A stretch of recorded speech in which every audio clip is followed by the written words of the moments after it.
Good morning, everyone, and thank you so much for joining us for Spirit, the stimulating program initiative for retirees that inspires thought. I'm Judy Steinig, Director of Community Programs for the Orthodox Union, and it's my honor to coordinate and host this program. The OU started Spirit several years ago as an on-site program, and now we're happy to have it as an online program for empty nesters, baby boomers, retirees, not yet retirees, sandwich generation parents, and seniors. Everyone who is looking for educational, intellectual, and spiritual growth. Now, during the pandemic, as we all still continue to shelter in, Spirit has become the perfect way for each one of us to engage in a virtual setting. Today, we are privileged to welcome back Bonnie Giller to our Spirit program. Bonnie is a registered and certified dietitian nutritionist who has worked in medical nutrition therapy and counseling for over 30 years. Bonnie spoke for us in the spring, and you can find her presentation in the Spirit archives following this program. Today, she will address how to break free of dieting and trust yourself with food. You should have received a link to the worksheet for today's program earlier by email this morning from OU Synagogue Services or from the Orthodox Union right after you registered. We will also be putting it into the chat, so you can take the opportunity to print it out now. It's my honor to turn the Spirit Forum over to Bonnie Giller. Thank you all so much for joining us. Thank you so much, Judy. I'm just going to take a moment to share my screen so I can pull up my presentation for you.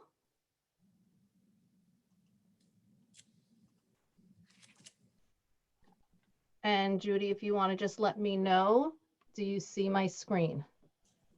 Yes, I do. Nice and clear. We're good to go. Okay. So again, thank you so much, Judy, for having me here to speak with you today. And thank you everyone for joining me. This presentation is a very, very important topic and really, truly a passion of mine. We are here to discuss how to break free of dieting and trust yourself with food.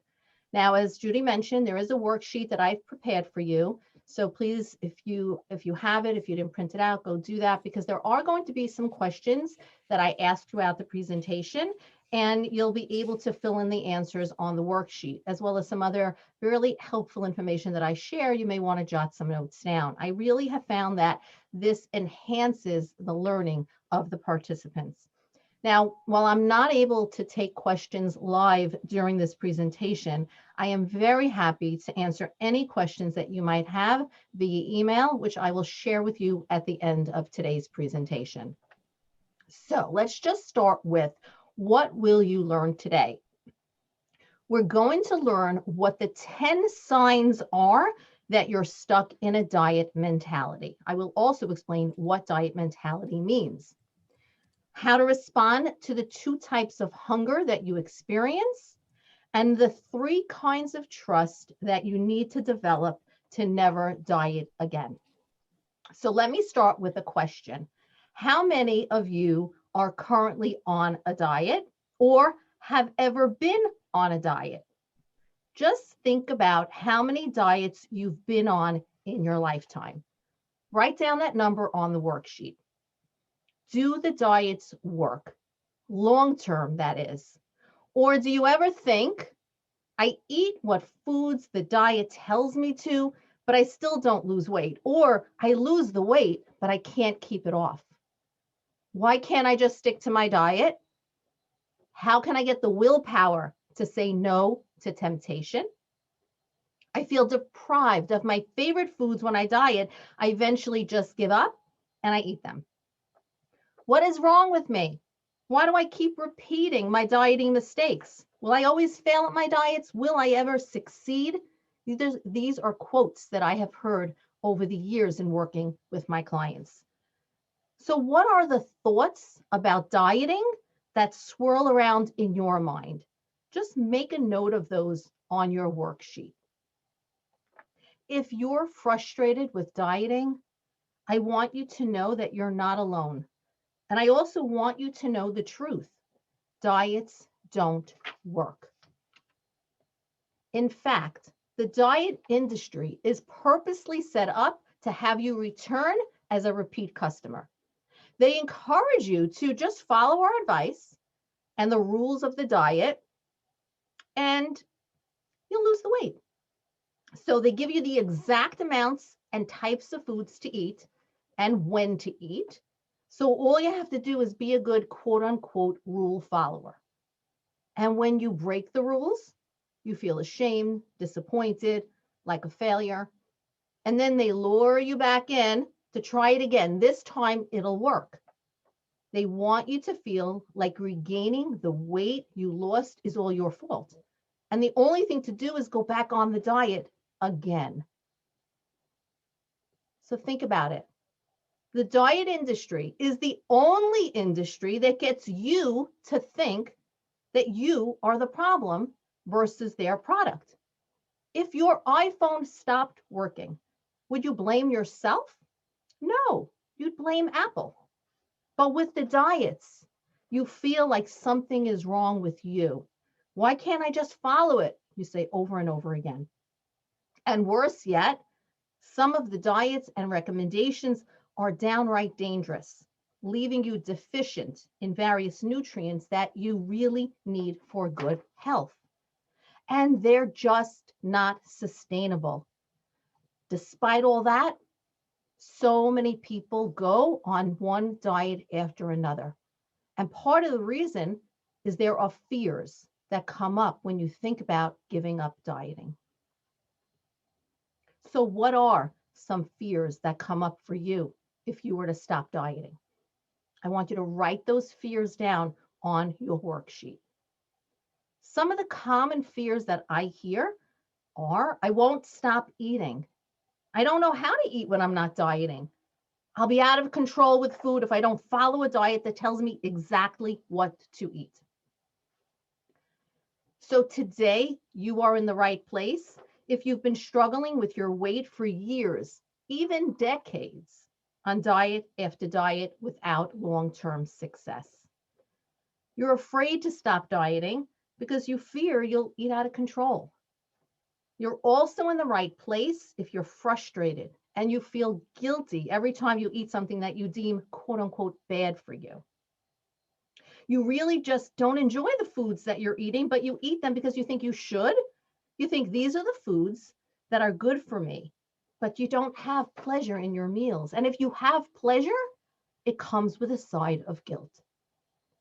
This is also for you if you're down on yourself, you feel like you don't have the quote unquote willpower, and you wonder why you make the same mistakes over and over and over. So whether you're tired of yo-yo dieting or you're tired of feeling guilty whenever you eat and tired of obsessing about food, what I teach you today will give you the roadmap to putting your relationship with food on a direct path to more peace, harmony, and freedom. So before we dig in, I know Judy shared a little bit of my bio, but I just want to share some of my story because there are some important lessons to be learned from it that I would like to share with you. So I have worked in private practice as a registered dietitian nutritionist for over 33 years. And when I first started out as an RD, people wanted me to create these healthy meal plans for them to lose weight. And I did that for many years. But what I came to realize is that these healthy meal plans, they were a diet in disguise, and people weren't getting the sustainable results they really needed. And even though I was an RD and I understood nutrition, after my fourth child was born, I was juggling a lot personally and professionally, and I struggled with weight gain, lack of energy, and taking care of myself. I created a meal plan for myself because that's what I thought I needed to do to lose the weight and get my energy back. But I quickly realized that I was just creating a diet for myself with food rules. And it was when I finally realized that not only do diets not work, but they're harmful on a physical and mental level that I realized I had to change my relationship with food. And I realized that I had to stop focusing on diets and meal plans and all the confusing information and messages from diet culture. All of these things only add to the frustration, the overwhelm, and discouraging results. Instead, I discovered that the real key to being at peace with food and my body was to develop one thing: trust. Today, I'm going to show you how to start trusting yourself in 3 key areas so you can say goodbye to diets forever and start loving the body that you're in. One of the biggest challenges of the chronic dieter is that they don't have trust. They don't trust themselves with food. They don't trust that they know what to eat if they're not following a diet. And they don't trust that they know when to eat if they're not following a diet. And they don't trust to know how much to eat if they're not following a diet. Do you feel the same way? As a chronic dieter, do you trust yourself to determine what, when, and how much to eat? Why do you think it's so difficult to trust yourself to make these decisions around food? You've been dieting for what seems like forever, and deep down you want to stop and become an intuitive eater, someone who eats in response to their physiological signals of hunger and fullness, not due to situations they're in or emotions they're feeling. But here's why you haven't been able to. It's because you've lost the trust in yourself and in your ability to make food decisions about food. But here's the thing: you were born with this trust. You were born an intuitive eater. It's been chipped away at over time from all the years of dieting. So if dieting doesn't work, how do you get that healthy body without dieting? The answer is trust. That's what we've been talking about. When you develop trust with yourself and food, you can break free of dieting and live life to the fullest. I just want to give you a moment to digest that. I'd like to say that again. When you develop trust with yourself and food, you can break free of dieting and live life to the fullest. So by the end of today's presentation, I'm going to show you how to develop this trust. I call it whole body trust. So you can become an intuitive eater for life and finally break free of dieting. There are 3 key pillars of whole body trust. And I put together a step-by-step system. I implemented it into my life first before introducing it to my clients.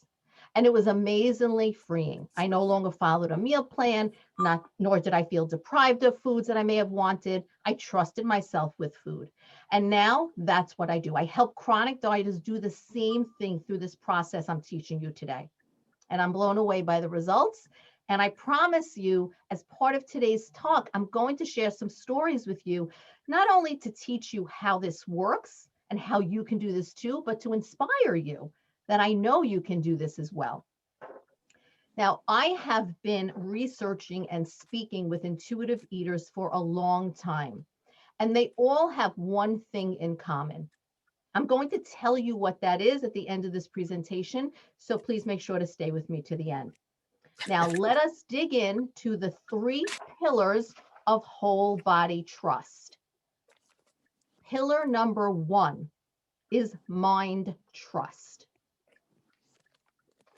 In order to break free of dieting, you need to trust your thoughts and beliefs about food, eating, and your body. Your mind enables you to be aware of the world and your experiences, to think and to feel. Yet there are often mindset blocks and limiting beliefs that prevent you from making the best decisions for yourself. And in order to have mind trust, you need to discover what these mindset blocks and limiting beliefs are that keep you in a dieter's mentality. It seems as if every other day there's a new diet craze that hits the market. Some stay around for a while and some fade out pretty quickly. So let's face it, by now you know better than to keep falling for every fad that comes along. Diets have a high failure rate. In fact, did you know that study after study shows that dieting is actually a strong predictor for weight gain? Yes, here's what the research shows us: that 95 to 97% of all dieters regain their lost weight within 1 to 5 years. And 1/3 to 2/3 of those gain back more than they've lost. And the 3 to 5% who are able to maintain their weight loss usually do so with disordered eating behaviors and extreme exercise. And these are very alarming statistics. So clearly diets don't work. Not only that, they're harmful. Why?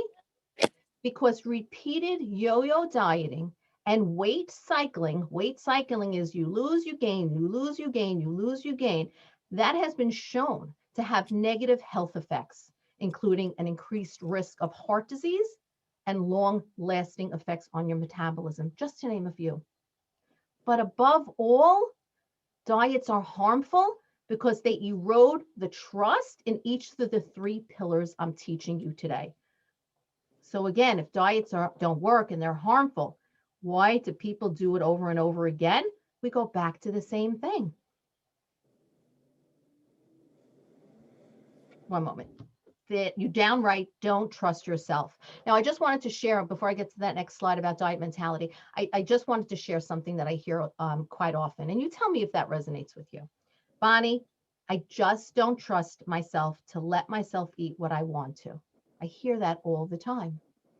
So learning to trust yourself and your own thoughts about food is one of the hardest things to ask a dieter to do. And I realize that, but it is most important. Otherwise, you're going to stay on this roller coaster that you're on and go nowhere fast. So the diet have eroded the trust in yourself. And as a dieter, you have what we call a diet mentality. So what is a diet mentality? It's one in which you have a list of foods that you label allowed or not allowed. You label foods as good or bad, can eat or can't eat. You think in terms of being on your diet or off your diet, or having a good day or having a bad day. You say, I messed up, so I'll just eat what I want. I'll start again tomorrow, or I'll start again on Monday. You follow the rules that you're given on the particular diet you're choosing to follow at that moment. Rules, rules, rules. And there are dieting voices that make up your diet mentality. So for example, the food police voice, well, that sets impossible rules for you, such as you ate a large lunch, you better skip dinner, or don't eat that roll, it's bad for you. It has too many carbs. And when you break the rules of the food police, because inevitably you do, you start with the negative self-talk and body bashing. You begin to think in terms of all or nothing, black and white. You can either eat it or you can't. You've been good or you've been bad. All of which affects your body image and causes you to dwell on the parts of your body that you don't like, which just fuels the cycle of dieting. Now, these voices, they're destructive. This way of thinking is detrimental to your movement forward. And that's why it is imperative to work on changing the tape of these destructive voices that play over and over again in your head. So I'd like to do an exercise together that will help you understand a bit about your diet mentality. I'm going to show you 10 keys that indicate a diet mentality. And if you answer yes to 2 or more, then you are likely struggling with a diet mentality, and it's important information to have. So if you don't have a pen and a paper handy, go ahead and grab one, because you're going to want to take note on which questions you answer yes to. Are we ready? All right. 10 keys that indicate a diet mentality. Number 1, have you followed diets in the past or present where you were required to count anything, whether that be calories or points or carb grams? And I don't mean carbs in relation to if you have diabetes. I'm talking about intentional weight loss. 2, do you have a list of foods that you label can have, can't have, legal, illegal? 3, do you feel guilty, ashamed, or angry at yourself when you eat something that you feel you shouldn't have? 4, do you wish you had more willpower to stick to your diet? 5, do you feel like a failure when you fall off track and you can't get back on? 6, Do you trust yourself to tell yourself when, what, and how much to eat? 7, do you really believe that you'll be able to change your relationship with food? 8, are there some issues or past traumas that maybe you haven't dealt with, and thus you're not able to make behavioral changes? For example, there are some women who self-sabotage to stay in a larger body in order to be unattractive due to a situation of abuse. So the cycle of dieting helps them avoid the real issues. Number 9, have you had a time when you were doing real well and then, bam, you self-sabotaged your progress? And 10, does the battle with your weight keep you from addressing other areas or issues of your life? So how many of these 10 questions did you answer yes to? Write that down on your worksheet. Again, if more than 2, chances are you're struggling with a diet mentality. And if you are, I'm showing you today, how you can get out of it. And the way to get out of it is to build trust in these 3 key areas that we're talking about. So how do you start trusting yourself around food? By becoming an intuitive eater.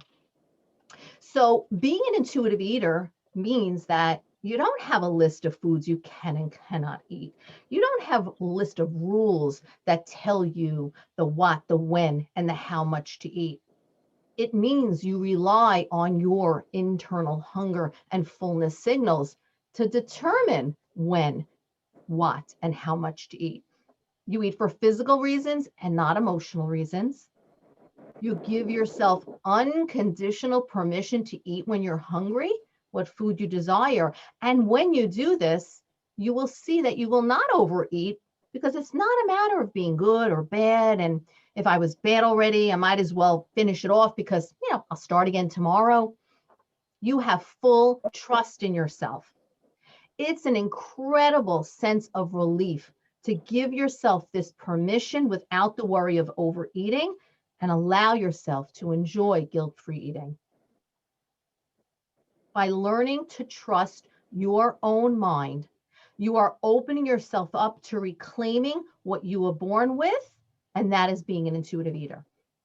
Now, if you've heard of intuitive eating, you may have tried intuitive eating in the past and you think to yourself, well, it didn't work. Or maybe you're sitting here thinking it can't work. The truth is that a lot of intuitive eating programs turned it into another diet because they don't solve the number 1 key you need to get results: mind trust. I just want to share a story with you about Liz. So Liz came to me after 40 plus years of dieting and struggling to lose weight. She tried multiple diets over and over again. She finally got tired of counting points and being deprived of eating the foods she loved, having to eat differently than her family was eating, and having to watch and account for everything she ate.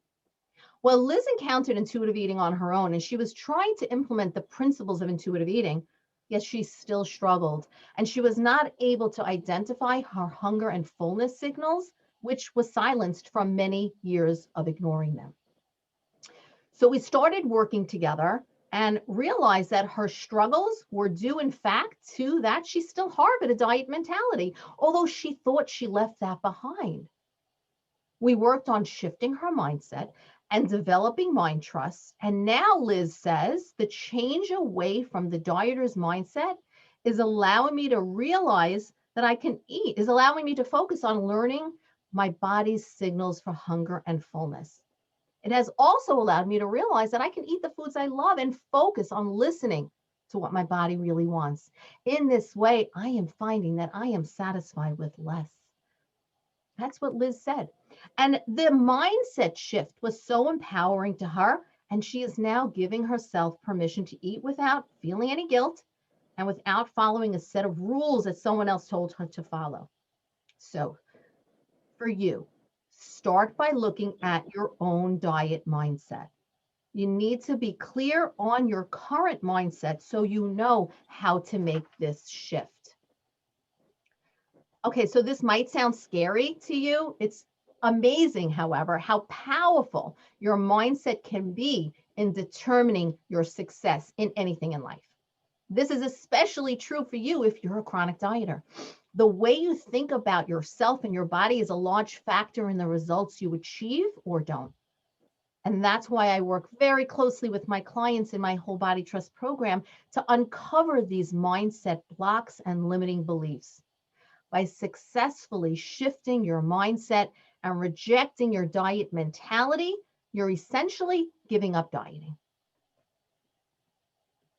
Okay, so pillar number 1 is mind trust. Again, uncovering your mindset blocks and limiting beliefs is a crucial ingredient and first step if you're ready to, if you really want to finally give up dieting and become an intuitive eater.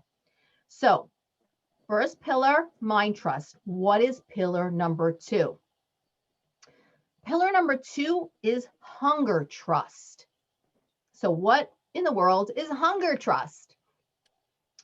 It's hearing the hunger signals that your body is giving you and being able to understand what that signal means. So there are 2 kinds of signals, and you have to be able to differentiate between the 2. The first one is physical hunger, and the second is emotional hunger. Dieters often cannot distinguish between the 2. Now, we will get into both kinds in just a minute, but first, let's just talk about listening to your body's signals. As a dieter, you aren't listening to what your body's inner signals of hunger are saying to you, or if you are, you're not responding. You've been eating the foods the diets tell you to eat, the amounts of food that the pre-planned menus and diets list as portion sizes, as well as when to eat, right? The diets tell you when to eat, as if they know what's right for you, regardless if you're hungry or not. When you stop listening, those signals go silent, and you can only hear the hunger when you are ravenous. And when you begin eating in a ravenous state, all bets are off that you're going to choose foods that don't really feel so good for you. They don't feel good in your body. And you know what? You will eat past comfortable fullness. You generally will walk away stuffed when you begin your meal in that ravenous state. If you don't start eating when you are biologically hungry, gently, the first signs of hunger, you cannot stop eating when you're biologically comfortably full. And that continues to chip away at your hunger trust. But once you learn how to listen for and honor your hunger and fullness signals, you will learn to trust your body once again and will absolutely begin to take charge of your eating by knowing when to start and when to stop. You will begin to trust that your body will not let you down. You know why I know this? Because it's not you that has failed on all those diets you were on. It's the diets that have failed you. As you develop hunger trust, your body will learn to trust you too. Okay, so now that we understand the importance of listening to your body's signals, let's talk about the 2 kinds of hunger signals that your body sends you: physical hunger and emotional hunger. So physical hunger is a signal your body gives you when your energy is low and you need fuel. It could be you having some butterflies in your stomach or a gentle grumble or a growl. Emotional hunger is when you're experiencing uncomfortable emotions that trigger you to feel the need to fill up some kind of void, or maybe even a way to cope with emotions and to numb yourself. Have you ever turned to food as a way of dealing with your emotions? The key to dealing with emotional hunger is to be able to identify what you are feeling in that moment and what you truly need. And to do that, you must become a priority in your life and make sure that you are meeting your basic needs of self-care and that you have a circle of support. See, you generally probably wear many hats in your everyday life.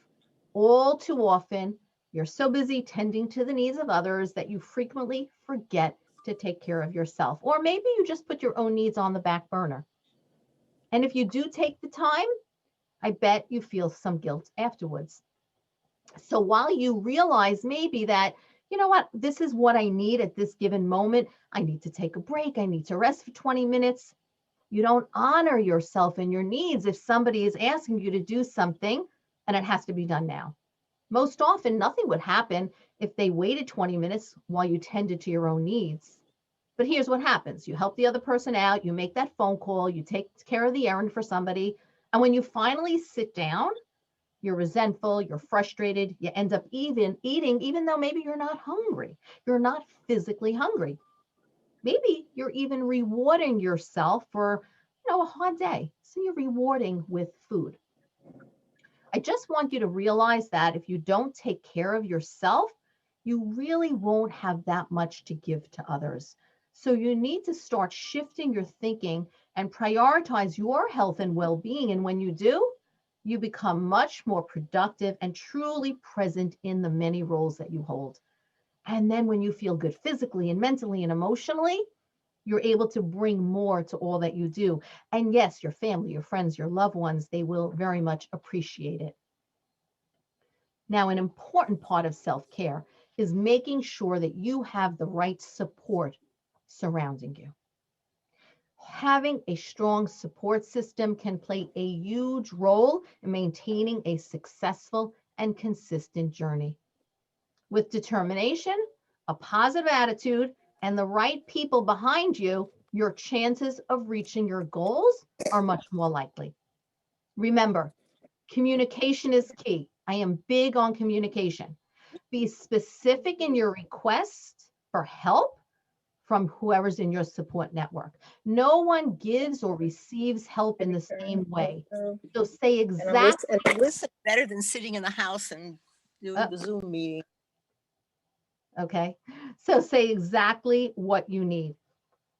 Begin to make yourself a priority in your life, renew your energy, revitalize your spirit, and I promise you, you'll be able to continue to provide for others, but from a place of abundance. So when you banish diets and develop hunger trust on your way towards becoming an intuitive eater, you will be eating in response to your inner signals, which will guide your eating. So regaining hunger trust is an especially important step on your intuitive eating journey. It's crucial for you to begin to relearn about your body from the inside out. To listen to when your body is saying, I'm hungry, and realize it's okay to eat if you're truly hungry, even if you ate 2 hours ago. The feeling of hunger is normal and natural. It means your body's working. To recognize when you've had enough, not to eat because you feel entitled to the amount of food that's on your plate. So you know what, I'm going to eat every morsel of this because the diet, this is the entitlement. This is what the diet tells me to eat. So I'm going to finish it, even if I'm no longer hungry. To honor your body by learning to deal with your feelings and emotions without numbing out with food. This is regaining hunger trust. And it is why it is so important. And I teach my clients how to listen to their inner body wisdom as the guide to eating so that you're eating what your body needs. So again, another story to inspire you, Beatrice. So Beatrice started working with me. And one of the things we identified almost immediately was her lack of self-care. So she ran a very highly successful business, and she actually helped her clients reach #1 in the industry. Yet she couldn't help herself in the area of her relationship with food. She was struggling to know when she was really physically hungry for food or just numbing herself with food. And once we worked through the areas of self-care that were lacking, Beatrice was able to move her self-care to the front burner. And now she says, I'm able to do 2 things. I'm able to take time to do self-care activities without feeling like it's a waste of productive time. And I see how grounded I am at the end of the day. And this has also allowed me to recognize when my body is telling me I'm physically hungry versus the need to soothe an uncomfortable emotion. Wow, it has been a huge shift for her and has allowed her to successfully move forward on her journey. So pillar number 2 is hunger trust. And in order to cultivate hunger trust, you must become a priority in your life so you can begin to listen for and hear your hunger, whether it's true physical hunger or identify if it's emotional hunger and know how to honor it. Okay, pillar number 1 is mind trust. Pillar number 2 is hunger trust. It is time for the 3rd pillar. But before we do that, I always like to do a little recap. So far, we've talked about cultivating mind trust by discovering the mindset blocks you have so you can disempower your limiting beliefs and change those destructive voices that play in your head. And we've talked about achieving hunger trust by distinguishing between physical and emotional hunger and knowing how to respond to each, either with eating a nourishing meal if it's a physical hunger, or with self-care or seeking support if it's emotional hunger. And once you implement these 2 pillars, you're going to feel some sense of freedom, that you're no longer bound by a diet. You're starting to truly hear your own body's signals. But yet, you are still struggling with what food to eat. And this brings us to pillar number 3 on your path to reclaiming whole body trust. So pillar number 3 is food trust. So what do I mean by this? Let me answer that question by first asking you a question. What do diets really do? Well, diets set you up with the guilt response. Plain and simple.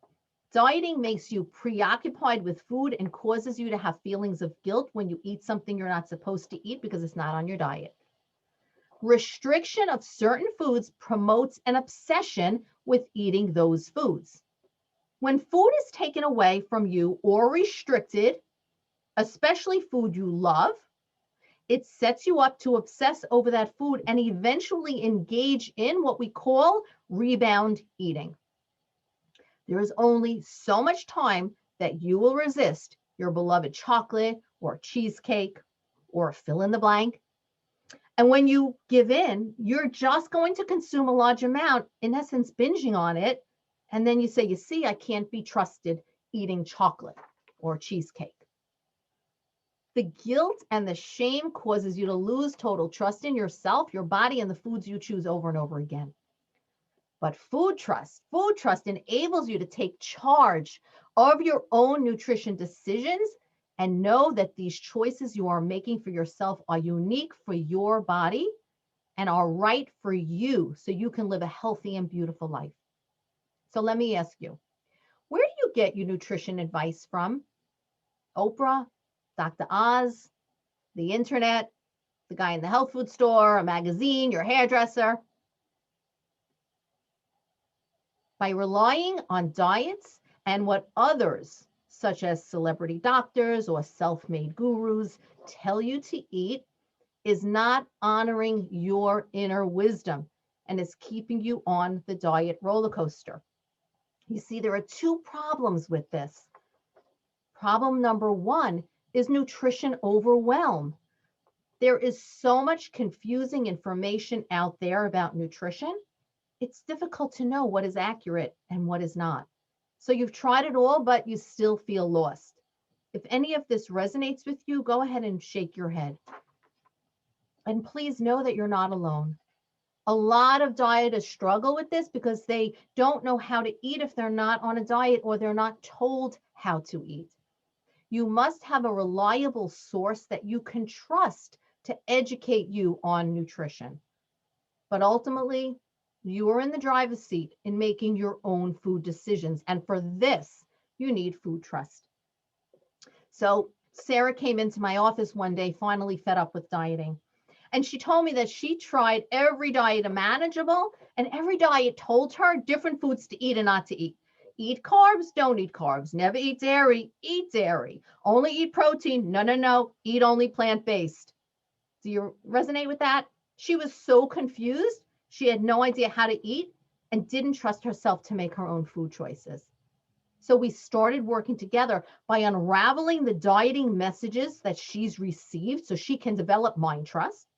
The next step was to help her attune to her hunger and fullness signals. And when she was able to have full trust in them, we moved into developing food trust. And now she no longer listens to others as to what to eat. She listens to the messages of her body. Now, problem number 2 of relying on diets is you eat what others tell you to eat. And when you do this, you're not honoring your own food preferences. And oftentimes, you're eating what you think you should, not really what you love. You may like it, it may be okay, but it's not truly satisfying. And then later in the evening, you're on the prowl for food. Can you relate to that? I know a lot of my clients do. And this is where pillar number 3, food trust, comes in. When you take charge of your food choices with the proper nutrition guidance, not Dr. Google, you are the one that makes the decisions of what to eat. And you can fully trust those decisions. You will find at that point, you will be choosing lighter, healthier foods, but not because you think you should or because someone else is telling you to, but because you feel good doing so. Now, at this point in the process, the intuitive eater within you has awakened, and you are ready to learn about nutrition. You're ready to hear it, and you hear it from an intuitive eater's ear, not a dieter's ear. This pillar allows you to feel empowered and to take charge of your food choices to support a healthy life. You are in the driver's seat and can personalize your nutrition for what feels best in your body. So I just want to take a moment and make sure that you understand, while food trust is the 3rd pillar that I teach to reclaim whole body trust, and while I certainly can teach you and my clients nutrition at the very beginning of the process, it's not going to serve anyone well until you develop mind trust and hunger trust. In fact, I will say, all these quote unquote meal plans and nutrition information that you've been seeking and following are actually harming you more than helping you, because they continue to cause you to lose trust in yourself, as all that information about nutrition just becomes another set of rules that tightens the ropes instead of giving you real freedom from dieting and food worry. Does that make sense? I really want to be sure you understand that point. Now, you might be thinking, I just can't imagine trusting myself around food. And so I shared with a few of my clients that I was giving this presentation today. And one of my clients, Gerda, she had asked me to share this story with you. So I've worked with, and I continue to work with Gerda in my Whole Body Trust program. And she says the following. And again, she asked me to share this story with you. I remember vividly how I used to be tortured, tempted, and called by food. How I could not stop eating and cannot say no to anything sweet and soft. How I ate with a feverishness that did not allow me to stop. How I ate until my stomach ached and I was scared it might burst, but still could not stop. It seemed like a deep, dark secret, but for all to see. I was successful in every aspect of my life except my eating and my weight. I could not make sense of it, and numerous times it tumbled me into a severe depression. Now I experience a calm and peace with food that I never would have thought possible. In this last week, 2 incidences highlighted the change for me. A neighbor kindly delivered 4 freshly baked scones on Monday. So on Monday evening, I broke off about a quarter of one, had it with some butter, and had no desire to have any more. On Wednesday, another neighbor delivered 4 pieces of a local sweet delicacy. Again, I broke off about a third, ate it and enjoyed it, and had no desire to have any more. This is what is meant by trusting myself and having freedom with eating and food. I'm 73 years old now. I always hoped that I would have a few years of not being governed by food and eating. And now I have it, and I can enjoy my body and my life. So I just wanted to share that story because when she sent that to me, it was so inspiring. Dieting doesn't work, especially in the long run. And not only that it's harmful, but if you want to break free of dieting and love your body and feel great about yourself and live your life to the fullest, then you need to learn how to trust yourself in these 3 key areas. All right, let's just recap the 3 pillars of whole body trust. This is the transformation that you need to make, and here's what's possible for you when you embody all 3 types of trust. Mind trust. Having mind trust allows you to throw away the diet rules and food restrictions, to bust through your limiting beliefs and realize that you did not fail. The diets have failed you. And so having a diet mindset, you would say, I need a diet to know what and how much to eat. But having mind trust, you say, I'm capable of making my own food decisions. Do you see how powerful that is? Hunger trust. Having hunger trust allows you to know the difference between physical and emotional hunger and how to respond to each with full trust. So if you have a diet mindset, you say something like, I have to eat based on the clock or a plan. But having hunger trust, you say, I am able to identify when my body is telling me I'm physically hungry. And food trust. Having food trust allows you to know that the nutrition decisions you're making for yourself are unique for your body and are right for you, so you can live a healthy, beautiful life. So a dieting mindset, well, you'd say some foods are bad, I can't eat them. But with food trust, you say, I'm capable of choosing the foods that feel right for me. All 3 of these pillars are important. By developing trust in these 3 pillars, you will learn how to tune into the wisdom of your body so you can enjoy eating again and live your life to the fullest. So these pillars are so powerful in helping you put an end to food and body worry so you can enjoy a new relationship with food. And I've been helping my clients with this for many, many years. So what would it feel like for you to not have any trigger foods? To be able to keep potato chips or cookies or cake or chocolate or more in your home without a fear that you will eat the whole bag, that you'll be able to have 1, 2, or 3 and just walk away. No guilt, no shame, no remorse. This is what I promised to share with you earlier when I said stay with me, because this is what all intuitive eaters have in common. No more trigger foods. And Samantha says it really clearly. I could have Oreos in the house and I don't even remember they're there. If I want one, I have one. I move on with my day. So wouldn't you like to have these foods in your house? Not think about them all the time. Have 1 or 2 if you desire and walk away or not. So just think about it. How much of your day is spent thinking about food and your body? How much brain space is taken up each day with food and body worry? What could you do with your time, your life, if you were free of dieting thoughts and worries? How would your life change if you didn't have to think about your weight day in and day out? If you didn't get on the scale every morning or multiple times a day, only for it to determine if you were going to be in a good mood or a bad day, or in a good mood or in a bad mood that day? It means you can open yourself up to different experiences that you've always wanted to do. You'll have space to focus on other things, a new hobby, hopefully one day traveling again, maybe a relationship, meeting new people. Just imagine what it would be like to never diet again, to eat what you want and not be afraid of food, to no longer bash your body, to feel good in your body, to trust yourself, to trust your body, to trust your food choices, and yes, to be healthy, both physically and mentally. Wouldn't your life be a whole lot easier? How would it make you feel?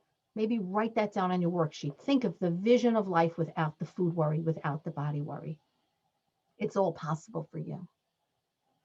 I really do hope that this information was helpful for you. If you've been a chronic dieter, if you've been dieting for years, like I said, many times, decades, I'm hoping that something I said today sparked something in you. In you. And if so, and you really want help to put dieting behind you, I do have a special invitation just because you're on this presentation today, it is a complimentary break free of dieting call with me. And we'll look at the challenges that you're facing with your relationship with food and your body. We'll clarify how to integrate the 3 pillars I'm teaching you today so you can reclaim home body trust. And then we'll determine if perhaps working together to help you and support you is something you're interested in. If you'd like to take me up on that offer, you just need to go to talkwithbonnie.com. If you don't see a time on my calendar that works for you, just email me and we'll figure that out together. In addition to that, I have an ebook for you. It's a free download, 6 steps. Oh, it says 5. I'm sorry. It's 6 steps to a body you love without dieting. It's an ebook. And it's a free download at dietfreezone.com. And some other resources for you that we will also email to you. My website, where you can learn everything about intuitive eating and emotional eating, is at dietfreeradiantme.com. For those of you who are on Facebook, I have a free Facebook group for support for women. It's at intuitiveeatinggroup.com. And there's my email, bonnie@dietfreeradiantme.com. So if you have any questions, please feel free to email me. Like I said, this is a passion of mine to help you really learn to trust yourself and to just break free of the prison and the chains of dieting and really come back to the way you were born, which is an intuitive eater. Thank you so much. Bonnie, thank you so much. This was wonderful. I think we all learned a lot. There was one question that came to me that I'm not sure if you could answer. Somebody wants to know, what if you eat when you're bored? I assume that comes under the emotional component. Yes, that actually boredom eating is one of the most common yet subtle forms of emotional eating. So while boredom eating doesn't necessarily sound like it's an emotion, the outcome is typically the same, where you end up eating or numbing or overeating or mindlessly eating. So it is a component of emotional eating. Thank you so much. Everybody, of course, you know that all the materials that Bonnie mentioned, you'll be receiving later on in the recording that will be coming out, probably not from my email address. It will be coming out from OU Synagogue Services. We thank our administrator, Allison Mapier, who will be sending that to you later on today. So you can look for that. A few people were saying to me they didn't get it the other day, that they registered, but I'm sure they did. You just have to look in the right place in your emails. Okay, on Thursday, we'll be having a program with Toby Weiss from MJHS, accessing healthcare resources when facing serious illness. So you'll be getting that registration later on with the recording today. So before we leave, I just want to note an error I made in last week's closing remarks. And it happened because I violated Rena Yudkowsky's multitasking rule. Of course, you all remember Rena, who has done so many memory programs for us, and she'll be coming back next week for yet another one. When I wished everyone a Chodesh Tov, I was looking ahead to spirit programs for next month on my calendar, which I shouldn't have been doing. So I saw Adar and wished you a happy Rosh Chodesh Adar at the end of the program. Well, I hope you all enjoyed a wonderful Rosh Chodesh Shvat last Thursday, and we'll have a joyous month in Shvat before we get to Adar. So it always pays to listen to our presenters because they all have very good strategies. Be well, have a great day, be safe. See you Thursday. Bonnie, thank you again. My pleasure. Thank you.